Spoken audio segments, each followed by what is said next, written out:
আসসালামু আলাইকুম ওয়া রাহমাতুল্লাহ। সম্মানিত দিনী ভাই ও বোনেরা, আজ সূরা আল বাকারার 25 নম্বর আয়াতের ব্যাখ্যা হবে ইনশাআল্লাহ, যেখানে ঈমানদার ব্যক্তিরা যারা সৎ কাজ করেছে তাদের যে জান্নাতের কথা বলা হয়েছে সে বিষয়ে আলোচনা করা হবে ইনশাআল্লাহ। সূরা আল বাকারার 25 নম্বর আয়াতে বলা হয়েছে, আউযু বিল্লাহি মিনাশ শাইতানির রাজীম, বিসমিল্লাহির রহমানির রহিম।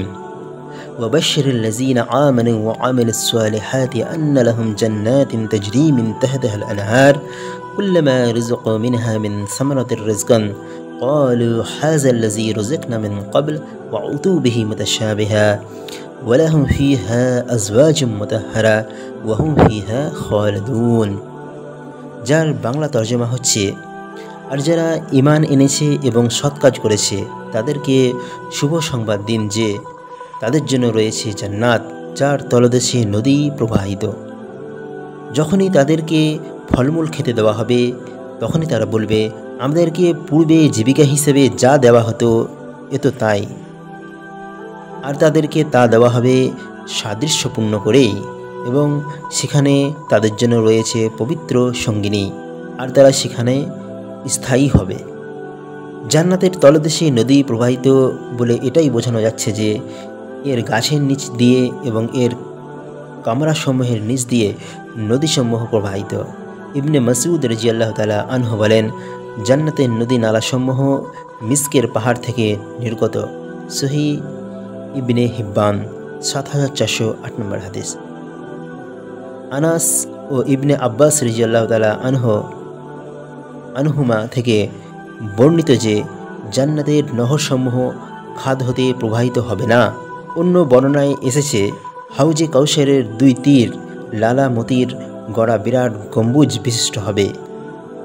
বুখারী শরীফ 6581 নম্বর হাদিস। আর তার মাটি হবে মিস্কের সুগন্ধে ভরপুর। তার পথে বিছানো কাঁকড়গুলো হলো লাল জওহর পান্না চুনি সদৃশ। ইবনে কাসির। জান্নাতবাসীদেরকে একই আকৃতির বিশিষ্ট বিভিন্ন ফলমূল পরিবেশনের উদ্দেশ্য হবে পরিতৃপ্ত ও আনন্দ সঞ্চার। কোনো তফসিরকার মতে ফলমূল পরস্পর সাদৃশ্যপূর্ণ হওয়ার অর্থ জান্নাতের ফলাদি আকৃতিগতভাবে ইহজগতের প্রাপ্ত ফলের অনুরূপই হবে।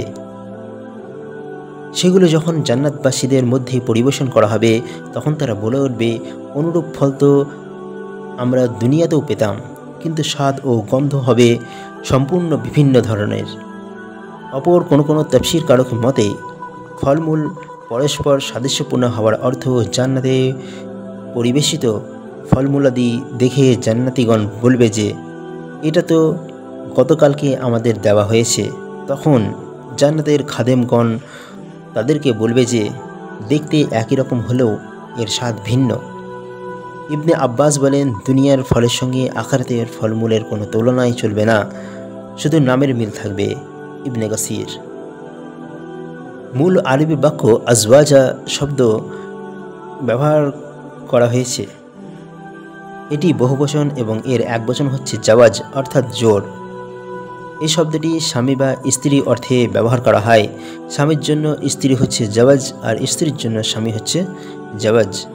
তবে আখিরাতের আজওয়াজ অর্থাৎ জোর হবে পবিত্রতার গুণবলী সহকারে। জান্নাতে পবিত্র ও পরিচ্ছন্ন স্ত্রী লাভের অর্থ তারা হবে পবিত্র, যাবতীয় বাহ্যিক ও গঠনগত ত্রুটি বিচ্যুতি ও চারিত্রিক কুলসতা থেকে সম্পূর্ণ মুক্ত ও প্রস্রাব পায়খানা ইত্যাদি প্রভৃতি যাবতীয় ঘৃণ্য বিষয়ের ঊর্ধ্বে। অনুরূপভাবে নীতিভ্রষ্টতা, চরিত্রহীনতা, অবাধ্যতা প্রভৃতি আভ্যন্তরীণ ত্রুটি ও কদর্যতার লেশমাত্রও তাদের মধ্যে পাওয়া যাবে না। তাদের গুণগান সম্পর্কে বিভিন্ন আয়াতে এসেছে যে তাদের সঙ্গে থাকবে আয়াত নয়না ডগর চোখ বিশিষ্ট। সূরা আশ-শাফাত 48 নম্বর আয়াত। আরও বলা হয়েছে তারা যেন পদ্মরাগ ও প্রবাল।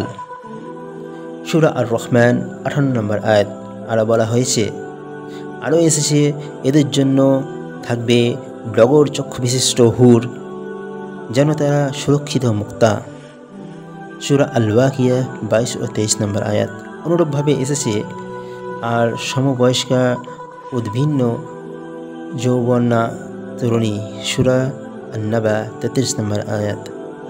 যদি দুনিয়ার কোনো সৎকর্মশীল পুরুষের স্ত্রী সৎকর্মশীল না হয়, তাহলে আখিরাতে তাদের সম্পর্ক ছিন্ন হয়ে যাবে। সেক্ষেত্রে ওই সৎকর্মশীল পুরুষটিকে অন্য কোনো সৎকর্মশীলা স্ত্রী দান করা হবে। আর যদি দুনিয়ায় কোনো স্ত্রী হয় সৎকর্মশীলা এবং তার স্বামী হয় অসৎ, তাহলে আখিরাতে ওই অসৎ স্বামী থেকে তাকে বিচ্ছিন্ন করে কোনো সৎ পুরুষকে তার স্বামী হিসেবে দেওয়া হবে। তবে যদি দুনিয়ায় কোনো স্বামী স্ত্রী দুজনেই সৎকর্মশীল হয়, তাহলে আখিরাতে তাদের এই সম্পর্কটি চিরন্তন ও চিরস্থায়ী সম্পর্কে পরিণত হবে।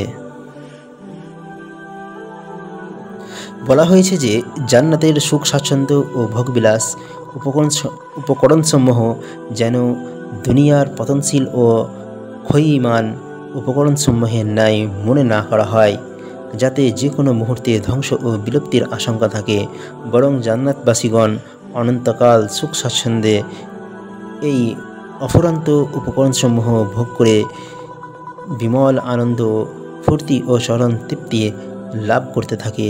ইবনে কাসির।